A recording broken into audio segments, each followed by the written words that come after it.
OnePlus is really good at producing best hardware as well as software mobiles. These days, the software is changing in OnePlus, and that's secondary because of various reasons. Now today I'm going to using the OnePlus 5, which is a 4-year-old mobile for one day in this year.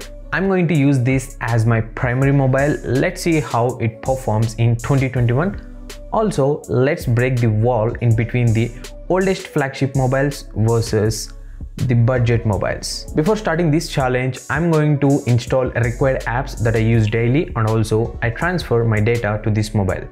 For me, it's take a whole night to start, but for you, it's just a seconds of time.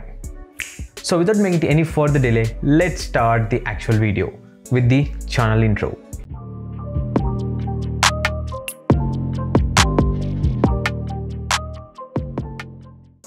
Good morning guys. The first thing I do right after waking up is charging the mobile. I charge this mobile up to 100%. It also helps to check the battery drain after a full charge. This OnePlus 5 supports dash charger, which is 20 watts, and coming to the battery capacity, it is having 3300 mAh capacity. I know this is very small capacity in 2021, but you also note that the screen aspect ratio and the refresh rate in this mobile. This one is having old 16:9 aspect ratio display, which comes with 60 Hz of refresh rate. This mobile is currently running with OxygenOS 10.0.1, which is the latest and the last update for this series. I'll share more details about this mobile in between of this video. The mobile is started charging, and meanwhile I complete my exercises along with yoga and also freshening up for the day.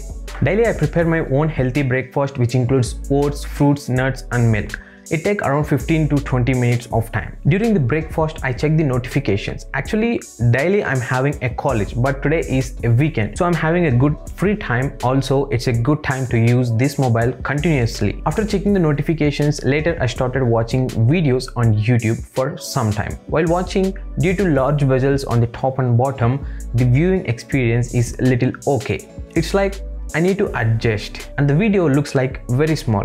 Clearly I can see the differences between the S20 FE 5G mobile and this mobile. Coming to the display, this mobile is having a 1080p AMOLED display with DCI-P3 wide color gamut. This mobile is having a single speaker at the bottom, which gives a really good output. I'm okay with this speaker. Also, the best part is this mobile is having a 3.5 headphone jack support, which helps for music lovers and people who are not okay with the Bluetooth earphones or headphones. As you can observe, I'm using the back case to it. Due to light in weight and smooth metal finish at the back, it feels slippery in hands.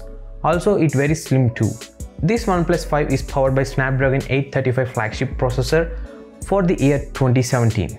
But trust me guys, this processor is still powerful and handling each and every task I'm giving. Also, this mobile supports 4G VoLTE, but not dual 4G. So one SIM supports 4G and another SIM supports 2G or 3G. And coming to the storage, this mobile comes with two different types of storage, one with 64GB and another with 128GB of internal storage. Currently I'm having the high-end variant, which comes with 8GB of RAM, which is really good, with 256GB of internal storage. While using this, the battery percentage is dropping quickly when compared to S20 FE.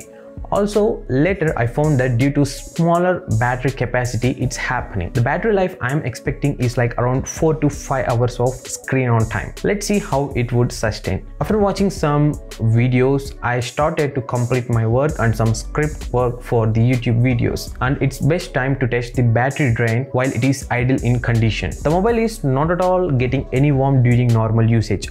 Also, I'm not at all playing any games in it, because if you play games, obviously the battery drain quicker. But my testing is for normal usage for a day and check how it performs. This OnePlus 5 is having a dual camera setup on the back and a single camera on the front. This is the first OnePlus mobile having two cameras, and they introduced the telephoto lenses. Coming to the megapixel, front it is having a 16 megapixel camera, and back it is having 16 megapixel main camera and 20 megapixel telephoto lenses. Let's test the camera in this mobile. I'll take some shots inside the home under natural and artificial conditions. If time permits, I'll shoot videos too during the evening time. While preparing the lunch, I listened some songs in open area, means no external audio devices are connected to this mobile. And the OnePlus is best for its software experience too.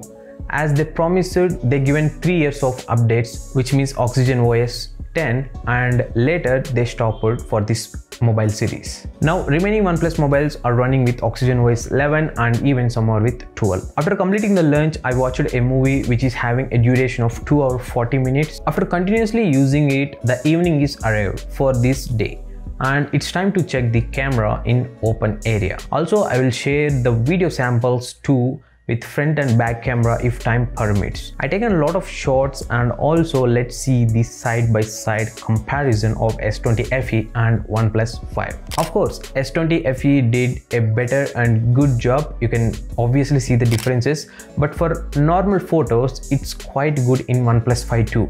Here are the photo samples taken in OnePlus 5 and the S20 FE. Also guys, for scanning documents, like for students, for office work, outdoor shooting with good lighting conditions, the camera performance is really good in OnePlus 5.